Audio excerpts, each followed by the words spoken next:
asalaamaaleykum mbokki xalima Seydina Seck moo fas yéene ñëwaat yéen waxtaan ci li nga xamante ne mooy actualité qualification bii suñu gayndee def jëm ci coupe du monde 2018 ci Russie mu nekk deuxième fois ci histoire du Sénégal ñu koy waxtaanee tey nag dañu ci am benn gan boo xam daf ko dund ci 2002 koo xamante ne sax ay waxam bariwut te fàttaliku ma it fu mu defee benn yenn interview sax ba ciy wax mu nekk koo xamante ni nit ku yàlla may la ci carrière am bokk na seul rescapé yi nga xamante ne ñoom ñooy continuer di jouer ba tey ci 2002 ba tey mu nekk Souleymane Camara bu ñu ko waxee xam naa dina xaw a bett ñu bari nag xamee wuñ ko ciy wax waaye tey nag boobu dañooy ñàdd loxo gi pour mu wax Souleymane Gaynde maa ngi lay nuyu. waaw maa ngi lay fay Sidina di fay ñi nga xamante ne ñoom ñoo ñuy déglu di nuyu waa Sénégal ak sénégalais yi nekk ci diaspora bi yëpp. wax naa ko léegi Souleymane bokkoon nga si ñi nga xamante ne dundoon nañ lu mel nii lii xale yi dund tey dundoon nañ ko ci Namibie bi jamono jooju yow lan nga yaakaar moom la xale yi war a yëg tey yéen lan ngeen yëgoon jamono jooju. waaw balaa may wax ci lu ñu doon yëg ci jamono jooju. déjà da nga may ma féliciter déjà peuple Sénégal bi yëpp. ci qualification bi nga xamante ne suñu rakk yi am nañ ko. féliciter aussi suñu dirigeants yi. donc xam nañ ne yëf yi c'est pas facile. njiit yombul. féliciter aussi sur entraîneurs yi muy doore ko ci Aliou Cissé.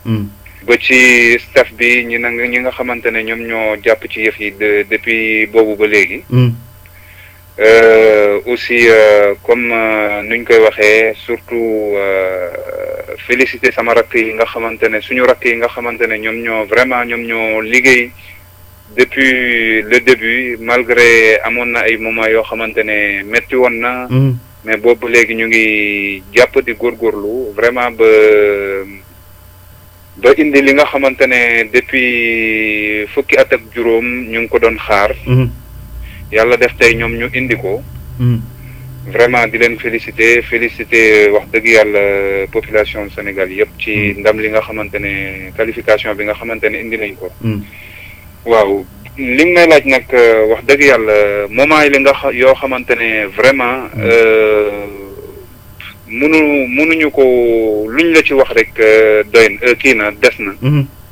parce que ay moment moment yi nga xamante ne la moment yu fort la. moment yu vraiment yu neex la. parce que football nit booy def métier nga am loo xamante ne métier boo xamante ne nga am benn compétition boo xamante ne képp ki nga xamante ne footballeur nga. kii nga moom ngay rêver football moom mooy coupe du monde. alhamdulilah wax dëgg yàlla moom lañ doon ñaan yàlla suñu rakk yi nga xamante ne ñun lu ñu jotul def ci jamono 2002 ñoom ñu def ko tey alhamdulilah yàlla def na ne qualifié nañu kii boobu di ñaan yàlla qualification boobu jik Sénégal jik surtout suñu rakk yi nga xamante ne ñoom ñoo def kii qualification boobu comme ni ma la ko waxee kii la yoo xamante ne wax dëgg yàlla vraiment lépp luñ la ci mën a wax même jour yi seen bopp ñoom ñu ci bëri réaliser guñu lu ñu def. je suis sûr et certain que ñoom dañ naan waaw normal la loo xamante ne ñoom seen devoir lañ def ak yooyu mais. képp ki nga xamante ne sénégalais nga ak fépp foo mënti nekk da ngay kontaan wax dëgg yàlla. parce que man depuis boobu ba léegi sincèrement. wax dëgg yàlla.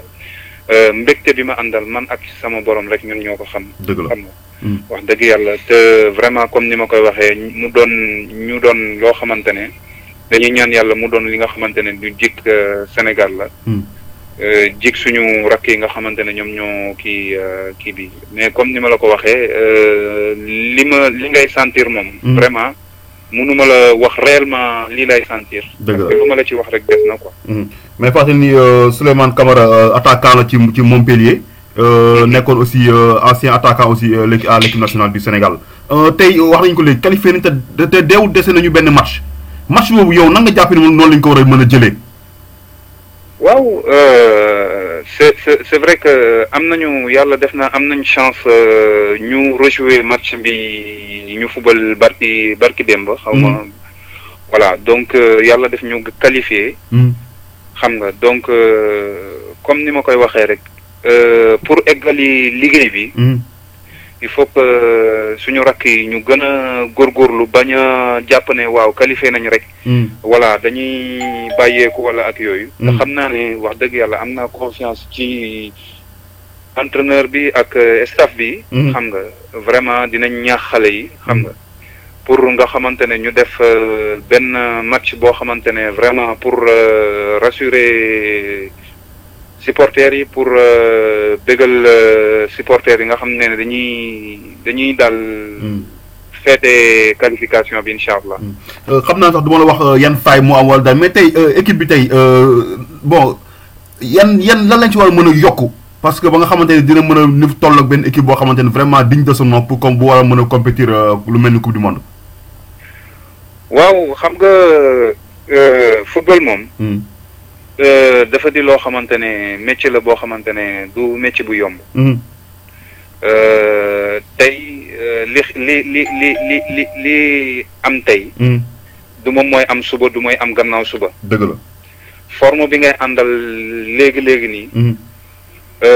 fii ak balaa coupe du monde bi wala kii bi forme boobu mën na am. doo ko am. donc football dafa di loo xamante ne dafa bari ay détails quoi. waaye mais li ma mën a wax parce que fan yëpp maa ngi dégg ci nu mu tuddati ci internet bi parfois ci presse bi. ñuy surtout ba match bi jeexee ñu naan woy gagné nañu qualifié nañu. mais football bi demeewul noonu kii ak yooyu mais man li may rappeler rek. su ma ko mënee wax noonu ñu baal ma ci wax bi. voilà. mais dinañ toll foo xamante ne soxlawuñu football bu rafet. gagné moo ëpp solo de. xam nga li gën a am solo. tey ñun ñu ngi nii damay joxe benn exemple rek. Coupe d'Afrique bii passé. ñëpp d'accord nañ ne Sénégal moom moo waroon gagné Coupe d'Afrique bii nii. c'est clair. parce que Sénégal moo wane football bi nga xamante ne wax dëgg yàlla macha allah football bu set la. xam nga li ma la bëgg a wax. dëgg la. mais malheureusement à la fin kan moo gagné Coupe d'Afrique bi. équipe bu kenn yaakaaroon Cameroun. voilà moom mooy Cameroun. te pourtant Cameroun football boo xamante ne football bu kii la. mais boo xoolee ci nu mu tuddati ci palmarèsu Cameroun tey. dañ naan Cameroun gagné na Coupe d'Afrique 2000 nangam. waaw moo kan ñoo kii woon final dañ naan moo kan la dóor sax. Ghana la non waaw Égypte la dóor. final. Sénégal lan la ñuy wax malheureusement équipe am bi kii woon na mais malheureusement. gañewuñu dara. donc ma fàttali rek juste pour ñi nga xamante ne ñoom ñooy. analyser di kii yenn kii yi. dafa am match dëgg la. équipe mënul tout le temps di football bu rafet. Barcelone mi ngi nii wala Real de Madrid wala yeneen kii yi parfois wala Paris Saint-Germain mi nga xamante ne tey. wala Montpellier sax voilà. dina am moment yoo xamante ne wax dëgg yàlla football bi c'est football bu ñuy football du doon football boo xamante ne dafay dal xel wala kii ak yooyu. mais finalité bi la ñuy xool. li gën a am solo moom mooy finalité bi. xam nga dëgg la football balaa moo gën a neex. li tax ñu bëgg a football ñun ñi nga xamante ne dañ bëgg a football. mooy ñuy demee stade pour gis football bu rafet. pour gis bal bi nu muy dawee ak yooyu. mais dafa am moment yoo xamante ne comme lu mel ni. match bi passé. match contre Afrique du Sud. bu ñu fàtte ne ñu ngi woon ñu ngi woon en déplacement. exactement. donc lenn la ñu soxla woon moom mooy lan 2 points la ñu soxla woon. 2 points yi yàlla def na ne gagné nañu. yaa ngi mënee soxlawul c'est vrai que par moment war nga mën a football. mais ñi la tamit équipe il faut nga nangu na tamit équipe bële tamit. mais 11 contre 11 ay professionnels aussi ah. voilà il faut dafa bëgg a il faut nga respecter aussi sa adversaire. exactement donc man si sama xalaat bu gàtt. ci analyse bu ndaw bi ma am par rapport ak li nit ñi di kii ak yooyu. comme ni ma ko yàgg di waxee. am nañu chance aussi. am li nga xamante ne boo xoolee depuis bon man ba ma xamee football ba léegi ba ma dalee kii équipe nationale ba léegi. c'est la première fois. doomu sénégalais juddoo Sénégal yaroo Sénégal màggee Sénégal. xam nga nekk ci boppu équipe nationale. indi équipe nationale ba coupe du monde. dëgg la. waaw. dëgg la mais Souleymane tey erreur yi nga xamante ne amoon na ci 2002 tey lan nga ci war a mën a moytul gune yi tey ci génération 2017 bi ñu comme ça mu mën leen bañ a dal. waaw man bon comme ni ma koy waxee am na yenn yoo xamante ne soxloolu ma koy dévoiler fii. mais li ma mën a wax rek. mooy ñu bañ a naagu. c'est-à-dire lu tax lan moo tax ma ne ñu bañ a naagu. parce que ñun lan moo ñu sonal souvent. surtout ñun sénégalais yi. lan moo ñu sonal souvent bu mbooloo bi baree commencé xam nga parfois dinañu wax. ñu ne wéy yow yaa def nii yow yaa def nii yow yaa def nii. mais yow en tant que footballeur en tant que kii boo amul tuuti recul rek. da ngay daanu ci loo xamante ne doo remettre en question. il faut que ku ci nekk mu am conscience boobu xam ne dëgg la bu ñu supporters yi seen ñoom lu ñu gëm la ñuy en fait seen bëgg-bëgg la ñuy wax. seen souhait la ñuy wax c'est-à-dire bu ñu sañoon équipe bi nii lay def équipe bi bu jàppee kii bi mais ñun nekk ci terrain bi xam nañ lu ñu wax. yaa ngi dégg. donc ñu bañ a topp euphorie bi. ba am na yenn détails yoo xamante ne dañ ciy bàyyi duñ ci bàyyi xel. dëgg la. mais conseil bi may joxe. donc moom mooy ñu continuer ci lancé bi nga xamante ne moom lañu nekk. ñu xam ne aussi lenn surtout équipe bi du benn joueur kese. du ñaari joueur kese. équipe bi amul kii mooy star bi kii mooy kii bi star bi moom mooy équipe nationale. waaw star bi moom mooy équipe nationale la preuve démb boo gisee. keroog ba ñuy match bi bañ koy gagné. Diao Baldé par exemple. xam nga mënoon na football. mais football entraîneur bi Aliou football loo ko. loolu mooy wane ne nul n'est indispensable dans l'équipe nationale. dëgg la en tant que professionnel. naka ngay mën a expliquer parce que yaa ngi waxu star léegi en tant que professionnel naka ngay mën a expliquer des fois ñu naan diw clubam lay gën a dox équipe nationale Sadio Mané ñu koy wax di ko wax joueurs yu bari loolu même ay Messi sax dañ koy wax sax Messi nan nga mën a expliquer loolu yow. waaw xam nga équipe nationale. ak football équipe nationale ak football club bokkul. c'est différent. déjà souvent damay dégg conditions yi c'est vrai que bokkul. xam nga mais bu ñu fàtte aussi équipe adverse aussi condition am na ay professionnels. mais seen conditions yi tamit même bokkul aussi. mais li ma mën a wax rek. équipe nationale boo gisee mën na ne équipe. pour ñu affaire yi mën a dox. du benn joueur rek. tey par exemple dama lay jox benn exemple rek. Sadio Mané tey par exemple bi nga xam ne Liverpool la nekk. Liverpool dañuy jël joueurs yi nga xamante ne maanaam macha allah yu xarañ. teg leen xam nga ba pare ku nekk dafa am loo xamante ne moom nga war a doxalee. yaa ngi dégg. donc tey conditions yi bokkul. yaa ngi dégg mais. équipe nationale. xam nga foofu kii club par exemple da ngay ñëw nga ne fii il faut que ma ñafe parce que fii laay. en plus sax ils vivent ensemble ay 2 mois la ñu nekk di entraîneur déggoo et tout mais équipe nationale une semaine ngay am préparation après ku nekk delluwaat. exactement une semaine ngay am. une semaine ngay am équipe nationale te affaire yi dafa gàtt quoi xam nga li ma la bëgg a wax. entraîneur bi lu muy bëgg a def yëpp mënu ko def. donc c'est pas facile. xam nga parfois nga voyage boo xamante ne lu yàlla xam doy na. xam nga moo tax parfois day am kii par exemple bu jour yi ñëwee Sénégal par exemple. man je me rappelle souvent nit ñi dañuy ñëw hôtel dañuy kii ak yooyu xam nga jour. dafa am par moment.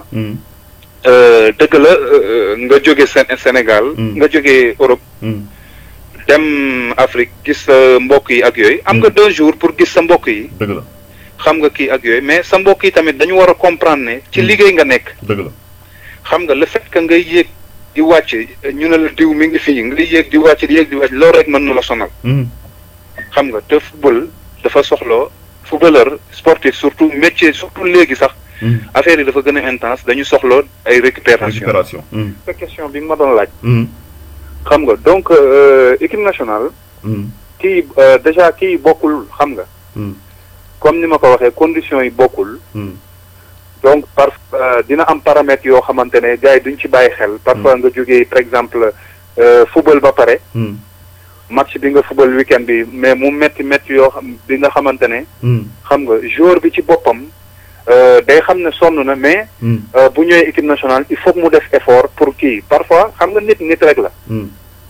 waaw parfois nga ñëw sonn. surtout boo joué benn match bu métti ci weekend bi samedi bi dimanche nga war a voyager presque ay 6000 kilomètres. voilà.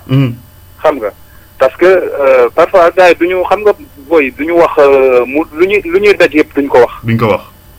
xam nga parce que je suis franchement wax dëgg yàlla je suis bien placé pour wax li nga xamante ne voilà parce que dund naa ko. xam nga li ma la bëgg a wax. dëgg la Souleymane yan moment ñoo la gën a marqué.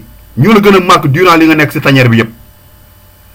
yu ma gën a marqué ci lan c'est-à-dire. ba ngay nekk équipe nationale yan moment ñoo la gën a marqué ci ba nga seen groupe boobu. bon moment yu ma marqué bon bari na mais mën naa la citer ñaar rek.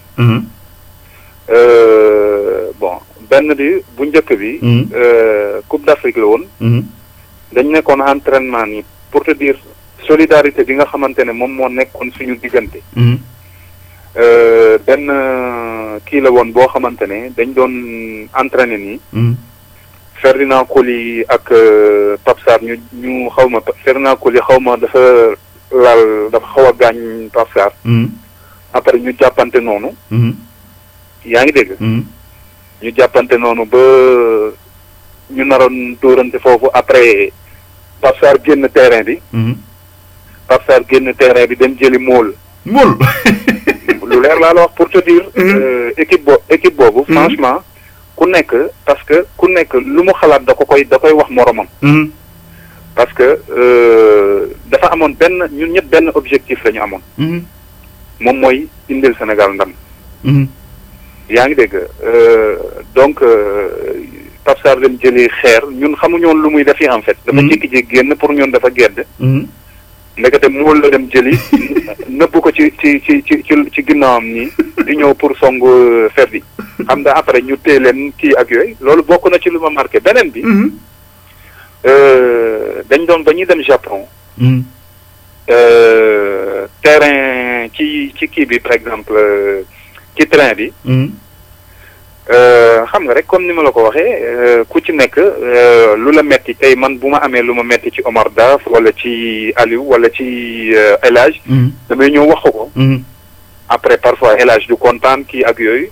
xam nga après jàppante am foofu xam nga par exemple Salif Diao ak Lamine Diatta par exemple.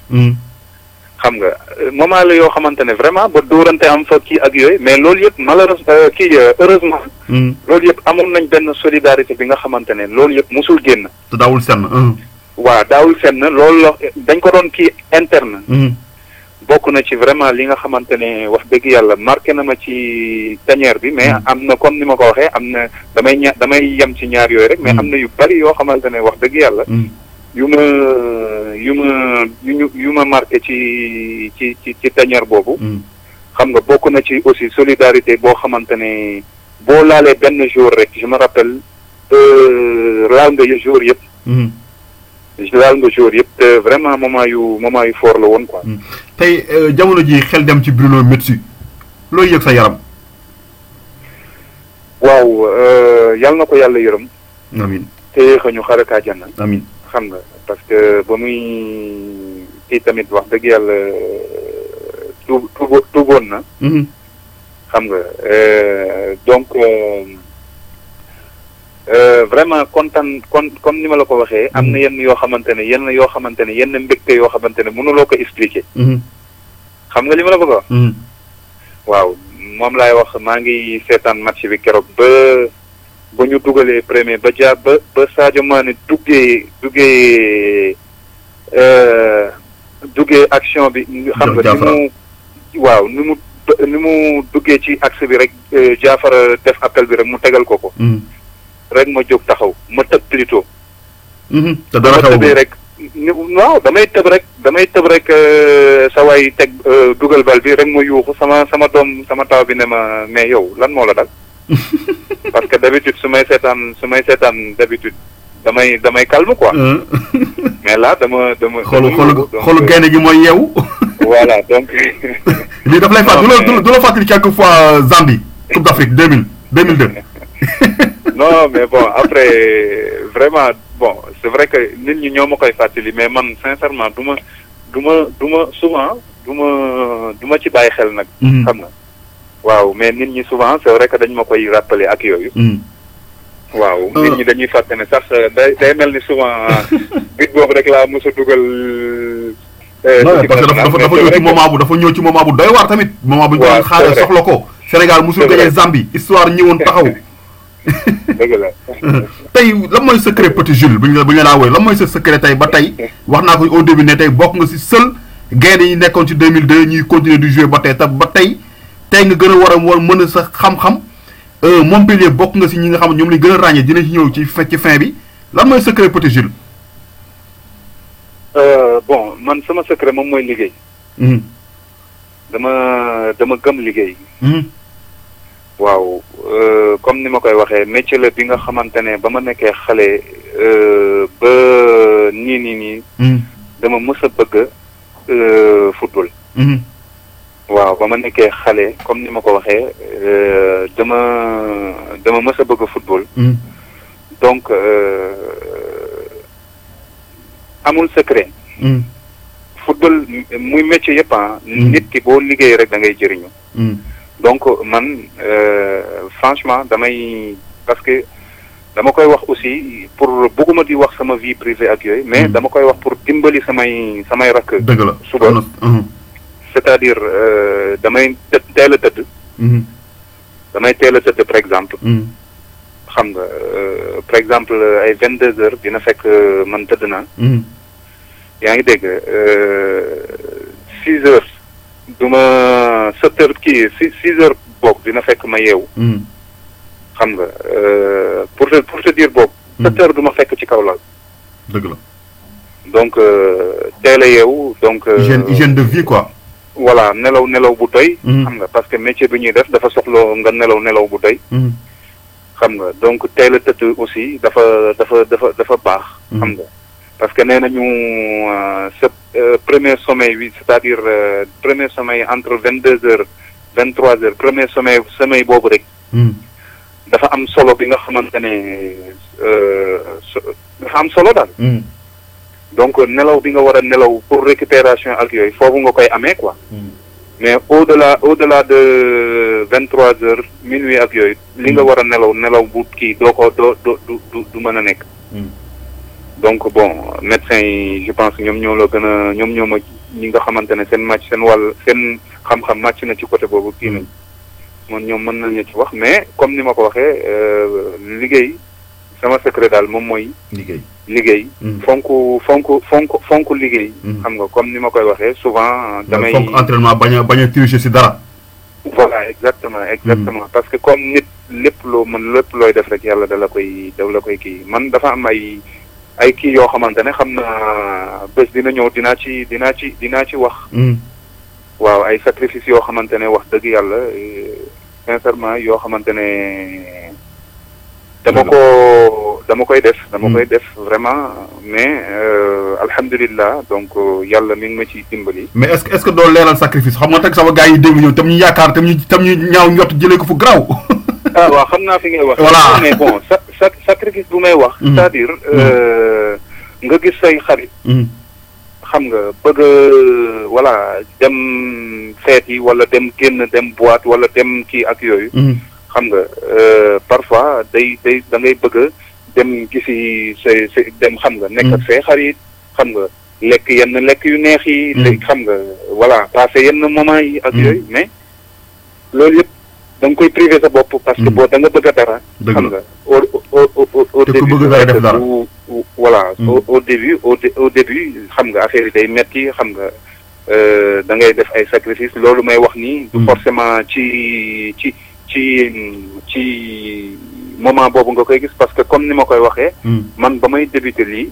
boobu xale bu ndaw laa boobu maa ngi woon voilà maa ngi woon dama yàgg. kii teel a tëdd ak yooyu. depuis ba ma nekkee centre de formation ak yooyu. xam nga donc benn moment dama ne woon mais man maa ngi def ay kii ak yooyu mais. en fait njëriñ bi tey li may kii nii yëpp loo xamante ne la lu ma depuis du loo xamante ne léegi la nii quoi. après man fu mu toll nii alhamdulilah ay maintien rek laay def. dëgg la. xam nga li ma la bëgg a wax. dëgg la. Souleymane tey nga bokk ngay football équipe bu ñaan Montpellier nga nekk fa attaquant fan yére gis nañ ñu takkale fa raayate bokk nga si joueur bu ñu gën a utiliser ak joueur bu gën a marqué ay but ci club boobu te ñu bari tey dañ naan tey Souleymane Ansoné est-ce que war na ko mën te tey nga ko gën a war a mën a ni tey laa gën a mën a liggéey Souleymane tey ba ñuy takkal loolu ay say ancien coéquipier ñi nga xamante ne dañoo nekkoon ñu ku si mel ni Bruno Carotti ak ku si mel ni Jean-Marc Valadier ñu jël ndombo yooyu delloo la ko xam ni tey yow yaa ko mérité keroog lan nga yëg sa yaram. waaw kañ ma koy franchement wax dëgg yàlla comme ni ma koy waxee gis nga jaam ak pexeem yàlla ak dogalam. ku ma waxoon tey dinaa def at yu ma def Montpellier du ma ko gëm. parce que ba may ñëw Montpellier. mi ngi woon D2 Montpellier jamono jooju. voilà boobu jamono jooju Montpellier mi ngi 2e division. ba may ñëw fii. équipe nationale équipe nationale Montpellier. ñu ngi woon 2e division dama ne woon damay ñëw rek pour 1 an. xam nga le temps que may relancer waat ak yooyu. pour mën a demaat demaat Ligue 1. xam nga demaat beneen équipe. mais ba moo ñëwee 2e division après lu nekk dégg naa ko. mais xam nga nit laa boo xamante ne dama xaw a dëgër bopp tamit quoi. non mais c'est vrai. bu ma bëggee dara. tu es un homme de défi quoi. relevé de fekk fu dara nekkul nga def fa dara. voilà mais damay wax sama wax bariwul nag. moo tax mais su ma bëggee dara dama koy denc sama bopp ma xam may liggéey parfois dina am ay tolof ak yooyu. mais du tax ma bàyyi sama objectif du ma ko bàyyi. donc ba ma ñëwee fii après j'ai été bien accueilli. xam nga wax dëgg yàlla ville bi fii kii mu neex ma ak yooyu. bon après affaire yi ça s'est bien passé ñu première année bi montée bi liñ ko ratewee ay 2-3 points moo ñu manqué woon xaw ma 4 points. ñu kiiwuñu ko après année bu ci topp la ñu yéeg. donc voilà ba tey li nga xamante ne mooy loolu nga tudd noonu. tey yàlla def ko dama ciy sant yàlla. xam nga dama ciy sant yàlla benn bi ma def loo xamante ne en général mosuma ko def damay gërëm déjà sama waajur bu jigéen. xam nga sama waajur bu jigéen ak sama famille. mais surtout damay gërëm sama soxna. sama soxna bi nga xamante ne wax dëgg yàlla moom moment yu metti yu nga xamante ne dund naa ko moom laay gis souvent. wax dëgg yàlla mu dalal ma parfois ma ñëw du ma kontaan ak yooyu sama xol naqar yi kii ak yooyu. mais loolu yëpp mu defal ma. xam nga vraiment mu nekk ci lu ma neex wax dëgg yàlla alhamdulilah daal. def affaire yu wax dëgg yàlla. def li nga xamante ne moom moo ko war. moo ko war jigéen bi war a def. xam nga donc dama koy gërëm. donc beneen bi comme ni ma koy waxee après mbégte rek laa ci am. le fait que ak fierté. le fait que tey ma bokk ci ñi nga xamante ne ñu bind histoire Montpellier. club bi wax dëgg yàlla keroog daal kontante bu baax laa ci am. mu am koo xamante ne bëggoon nga lool mu fekkee moment yi mu kenn koo xamante ne kenn la woon ci yow muy Loulou. loo ñuy wax ci moom. waaw c'est vrai que comme ni ma koy waxee bëggoon naa wax dëgg yàlla comme ni ma koy waxee avant moom sax. avant moom sama papa bi nga xamante ne man moo ma jur. parce que yal na ko yàlla yërëm te yéexe ñu xarit. amiin amiin yal na ko yàlla yërëm. vraiment sama papa bëggoon naa mu fekkee moment yi parce que bokk na ci li nga xamante ne wax dëgg yàlla lu may bon après alhamdulilah comme yàlla noonu la ko dogalee. mais parfois dina ma metti lool parce que. ba may door a door football. dafa def tout pour ma jàng. waaw ma ne ko man football rek laay def.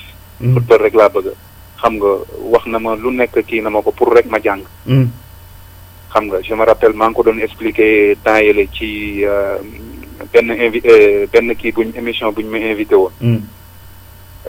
ma doon wax je me rappelle dañ ma daan jox 1500 francs par weer pour ma dem fay jàngi alxuraan. xam nga arrivé un moment donné pendant 6 mois daw ma jàngi. xam nga li ma def voilà dama doon bu ma paree ak sama rakk yi dama leen daan jox sama kaye ma ne leen dem leen bu ñu waxee ñu ne leen bu ñu leen laajee ngeen leen dem naa jàngi naa. ma dem fubali. xam nga donc vraiment bëggoon naa ba sama papa jàppee ba ma jàppee yégee ne kiiwu ma. dama ko lekkuma xaalis bi yëpp mais dama ne ko wax dëgg yàlla man fubal laa bëgg a def. xam nga mais li 2 weer rek laa ci lekk li ci des li ma 4 mois yi ci des yi ma jox ko ma delloo ko. xam nga vraiment bëggoon naa wax dëgg yàlla moom mu fekkee woon réussite bi nga xamante ne doomam li taxoon mu bëggoon football ak yooyu. li taxoon mu doon kii ak yooyu kii woon na ko. dëgg la donc comme ni nga ma ko laajee léegi ci Loulou Nicolin. waaw moom tamit c'est vrai que ñu bari dañ ma doon wax ne sama papa la. parce que yaakaar naa ne yow ci sa bopp xam nga ko. dëgg la déclaration yi nga xamante ne def na ko defaat ko ci télé ci presse bi. ci ak yooyu. voilà wax dëgg yàlla vestiaire yi ñu bari dañu naan sama papa la boo je me rappelle daaw ba daawaati ceeg sax. boo daan ñëw suñu vestiaire yi. xam nga ñoom ku nekk dañu jëloon ci sa casier ñu def fa sa photo. sama xarit yi dañu jël suñu carte yooyu. dañu jël photom sama place sama photo fu mu nekk ñu jël sama photo paa bi ndeysaan. teg ko sama kaw photo quoi. dëgg la. waaw loolu yëpp mooy wane ne dafa am li nga xamante ne wax dëgg yàlla. moo leen lié woon. waaw la ñu kii woon vraiment ba ma ñëwee fii. ñëw naa fii ba ni mu demee nii wax dëgg yàlla musuma wax Souleymane lii kërëb ak yooyu. mais comme ni ma ko waxee vraiment nit la boo xamante ne te dafa tëggu woon quoi. dafa tëggu woon te wax dëgg yàlla bu bëggee nit bëgg na ko bu la bëggulee tamit dalay wax wan carrément ne bëggu la. man mu doon jikko yoo xamante ne daf ma neexoon ci moom. vraiment ba demam bi daal wax dëgg yàlla doonoon na li nga xamante ne touché woon na ma loolu aussi. mais ban état de force ban état d'esprit le club bi am parce que tamit dañoo gis ni fan yi yéen vraiment yéen a ngi wane benn performance boo xamante ne gën ñu gis ci club bi lan lañ leen dompee jamono ji yéen. waaw xam nga comme niñ koy waxee souvent ñun dañuy waxtaan suñu biir ak yooyu parfois. mais inconsciemment da ngay waxtaan xam nga vraiment nga ne wax dëgg yàlla bëgg nañu ñafe pour ngir paa bi ndeysaan. li mu bëggoon ak yooyu xam nga. mais peut-être inconsciemment xam nga. ku nekk day def effort bi nga xamante ne daawoo ko woon def. xam nga aussi am nañ benn entraîneur boo xamante ne tamit. moom boo deful yenn effort yi day di nga ko dégg boo ko bëggul dégg di nga ko dégg. oui. xam nga donc xam nga le fait que mu nekk sa nopp yi di yuuxu di kii ak yooyu. xam nga am na noonu da lay kii mais non mais comme ni ma ko waxee équipe la boo xamante ne équipe bu dafa am na ay mag. xam nga ku mel ni man ku mel ni Vito ku mel ni Pionnier ku mel ni Dani ku mel ni Sessegnon. xam nga. vraiment am na vraiment mais xale yi nag ñoo ëpp. mais ñun dañuy def tout pour encadrer aussi en même temps booy yi xam nga di waxtaan ak même bu fekkante ne yombul sax di waxtaan ak ñoom di leen xelal di leen wax parfois nu ñu war a positionner ak yooyu. mais du marché à chaque fois mais c'est vrai que fan yi avant suñu 2 contre-performance yi ñu def contre Rennes ak Amiens. donc mi ngi doon dox quoi mais. voilà liggéey la rek. Souleymane après Montpellier lan la entraîneur formation la bëgg a def Souleymane dafa bëgg a dem Qatar jouer comme ni ñu naan championnat fin carrière wala Souleymane dafa bëgg a rester bokk ci staff Montpellier ndax li fi liggéey. man fu mu toll nii wax dëgg yàlla c'est vrai que li des li weesu moo ëpp lu des. waaw donc fu mu toll nii. damay bu doon bés moom dañ naan julli nga gee safa 8 heures la ci des. voilà non donc mi ngi noonu damay concentré aussi sama fin de carrière. fu mu toll nii maa ngi réfléchir ci li nga xamante ne waaw depuis un moment maa ngi réfléchir li nga xamante ne moom laay def après carrière. xam nga parce que comme ni ma koy waxee booy léegi du man kese. xam nga booy jël décision. du yow kese parce que dama am sama nawle bi nga xamante ne moom laa nekkal ci kër gi muy sama soxna. ak samay doom. xam nga donc ñooñu tamit bokk nañ ci samay choix yi nga xamante ne bu may def choix. bokk nañ ci samay dinañu peser ci samay décision daal. waaw donc moo tax dama leen di bàyyi xel. xam nga comme ni ma ko waxee ñoom comme ni ma ko waxee léegi ci soxna si durant sama carrière yëpp. day boole lu ko neex ak lu ko naqar yi xam nga. topp ma sacrifice def ay sacrifice c'est-à-dire topp ma ci voilà parfois ma dem ci dëkk yoo xamante ne bon donte man dew ma aw ma chance bon xaw ma nañ lañ koy aw ma chance am naa chance. bañ a dem ci dëkk yi nga xamante ne dafa sedd yooyu. mis à part Guingamp mais fépp fu ma dem dañ may topp. donc aujourd'hui dootuma xale donc arrivé un moment donné bon damay toog. xool li nga xamante ne man ak ñoom ku ci nekk intérêt ku ci nekk sa kii fu mu nekk rek bu boobaa ñu xool décision bi nga xamante ne décision bi nga xamante choix bi nga xamante ne daal moom mooy li nga xamante ne moom mooy gën. mooy gën incha allah en tout cas dernière question mooy ñëw yow dégg naa sax loolu moom dama ko far su yow ba dégg naa xale yi booy Sénégal yi nekk France yi koo ci dajee clubam du ñàkk lu mu gàtt di nga ko dénk ay mots fonkal sa équipe nationale fonkal sa réew. ah bon. allo ku la informé loolu. gars yi ne des fois su lay boo dajee ñu mel ne ay ñoom booy Ismaïla Sarr lu mu gàtt boobu di nga leen yedd conseiller leen. waaw bon xam nga comme ni ma la ko waxee rek ñun tey yàlla dafa def. booy yi ngay wax noonu ñu ci bari ñun ñoo leen jiitu ci liggéey bi. waaw liggéey la bi nga xamante ne carrière bi guddul loolu. xam nga comme ni ma ko waxee nit amul lu dul dëkkam. nit amul lu dul dëkkam souvent voilà su ma amee occasion bi waxtaan ak xale yi. dama leen koy wax. du xale yi du ay sénégalais kese mais am na yeneen kii ku mel ni par exemple Steve Mounier. xam nga benn moment dama waxtaan ak moom ne ko pour mu dem football yi dëkkam. xam nga parce que nit amul lu dul dëkkam. dëgg la. xam nga donc man. bu ma mbay ñaa sax footballoon doon ensemble yéen. voilà moom tamit voilà comme ku mel ni Mbaye Niang par exemple. xam nga ay kii la yoo xamante ne dañ leen daan ñaax pour ñu ñëw football ci sa dëkk mais comme ni ma ko waxee ñun amuñu lu dul Sénégal lañu am. xam nga donc fierté la ñu gis tey comme ni ma la ko waxee Sénégal ñuy tudd Sénégal ñu ne Sénégal dem na coupe du monde. xam nga loolu rek sac la. xam nga vraiment dama koy waxaat souvent ma ne ko xale yi nañu kii Sénégal mais aussi waaw sàndiwuma xeer kenn nag. mais suñu dirigeants yi aussi ñu bàyyi xel ci xale yi nga xamante ne ñoom ñoo nekk fii. xam nga xam ne du xale yi ñoom ñoo war a ñëw vers ñoom. xam nga parce que xamuñu yoon bi ak yooyu. il faut que xam nga nit bu gisee ne yaa ngi def effort pour ñëw gis ko pour kii ko ak yooyu. xam nga loolu day tax xale bi sawar pour mën a ñëw bu kii doo bàyyi ba ñu commencé ko tudd ak yooyu. dëgg la. waaw pour ñëw ne kii sénégalais la xaaral ñu dem kii ko ak yooyu xam nga bu boobaa.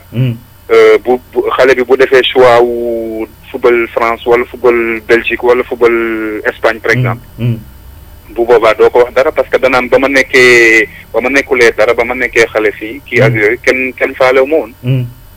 voilà donc comme ñu mel ni voilà ñun par exemple mën nañu gis ay xale ñu ne diw a ngi fi nañu def effort suñu dirigeants yi ñu dem xooli diw xale yooyu parce que équipe nationale.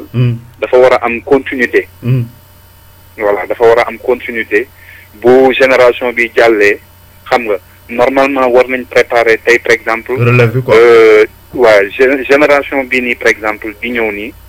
boo xoolee ku mel équipe bi nga xam bu mel ni Espagne par exemple. Espagne noonu la xam nga ñoom Raoul dañ fi nekkoon. ay xam nga ak yooyu xam nga yor fa équipe bu baax après petit à petit ay ñoom Iniesta di ñëw ñoom Xavi ñëw ñoom kii ndànk-ndànk ñuy mais dañ leen doon intégré ak mag yi. xam nga donc boo xoolee voilà yenn équipe yi yu mag yi noonu la ñuy def.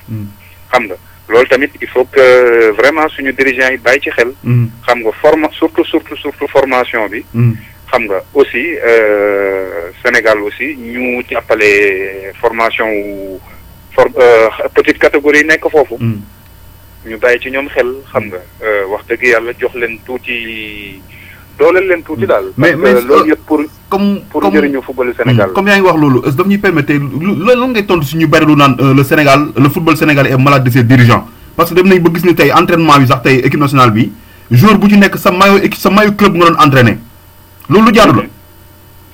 waaw c'est vrai que loolu lu jaadu mais xam nga tey. bugguma la wax loo xamante ne maîtriser wu ma ko. dama bëgg su may wax dara. mu doon loo xamante ne lu ma maîtriser la. bon dégg naa information yi nii rek gis naa ko ci journaux yi aussi. am na vidéo sax am na vidéo. waaw gis naa ko moom laa lay wax. ma ne ko du yoon moom mais après xaw ma li ko waral. parce que lépp loo gis rek. am na li tax mu am. donc li tax loolu mu am man loolu laa xamul. donc bu ma amoon explication boobu. bu boobu dinaa ci mën a réagir mais wax dëgg yàlla fu mu toll nii mënuma ci wax. te fekk ne awma ci loo xamante ne lu leer la daal. dëgg la. Souleymane lay tàggatoo. waaw li may tàggatoo rek moom mooy vraiment kontaan naa ci tontu la déjà ci di la remercier ci invitation bi. bi nga ma defal. et aussi li may tàggatoo di nuyu. waa Sénégal di nuyu sama famille Sénégal. ak sama famille Guinée aussi donc bu ñu fàtte ne ñaari dëkk yi la voilà. kon yow mënoon ngaa jël nationalité guinéenne yow. voilà bien sûr sama donc. di nuyu sama mbokk yi nekk Guinée. donc voilà mais comme ni ma koy waxee rek ñu jàppale équipe nationale. xam nga xol yi surtout xol yi nekk benn. comme ni mu nekkee woon 2002. te ñun xam nañ ne Sénégal ñoo ko gën a xam nañ ne bu ñu booloowee rek. doole yàlla jàppale ñu. et aussi ñu bàyyi Aliou Cissé mu liggéey. ngir yàlla ñu bàyyi ko mu liggéey. xam nga wax dëgg yàlla bu doomu beneen tubaab ñëwee fii par exemple dinañ ko bàyyi mu liggéey. après man waxuma xam nga équipe nationale moom du kenn rek moomu ko. ñun ñëpp ko bokk ku nekk am nga droit. nga wax ci sa xalaat. mais nga teg ko ci yoon. nga teg ko ci yoon comme ni ma koy waxee critique objectif. critique boo xamante ne day doon critique boo xamante ne boo critiquer nit ki. nit ki bu la dégloo bu jàngatee ci li nga wax. moom da ciy jëlee li nga xamante ne peut-être mën na ci jëlee benn boo xamante ne wala ñaar boo xamante ne loolu bu ko yokkee ci li muy def. mën na avancer loo dëkk bi. mën na avancer loo équipe bi. donc pas critique pour parce que yow diw neexu la wala bopp diw neexu la. xam nga ma ne ko équipe nationale patrimoine sénégalais yëpp la. patrimoine sénégalais yëpp la donc ku ci nekk am nga droit nga wax ci mais ñu teg ko ci yoon encore une fois voilà ñu teg ko ci yoon rek man loolu rek laa amoon lu may tàggoo d'habitude nag yaa ngi may wax loo man d'habitude samay wax bariwul voilà donc en tout cas comme ni ma ko waxee vraiment ak kontante lay tontu ci laaj yi nga xamante ne moom nga ma laaj ni donc mi ngi noonu quoi. jërëjëf mbokk yi mu nekkoon kooku di Souleymane Camara nekk attaquant ca Montpellier nekkoon aussi attaquant ci équipe nationale nekk joueur bi nga xam ne moom la ñu gën a ràññee daanaka ci club Montpellier ëpp lu mu football ëpp lu mu dugal yooyu yëpp bu ñu mbégte lañ ab bernax lañ amoon doon ko dajeel moom vraiment kontaan nañ yéen tamit yi déglu xalima.com kontaan nañ ci yéen di leen gërëm di leen sant Seydina Seck di leen jox dig daje ci beneen numéro ak ci beneen invité jërë ngeen jëf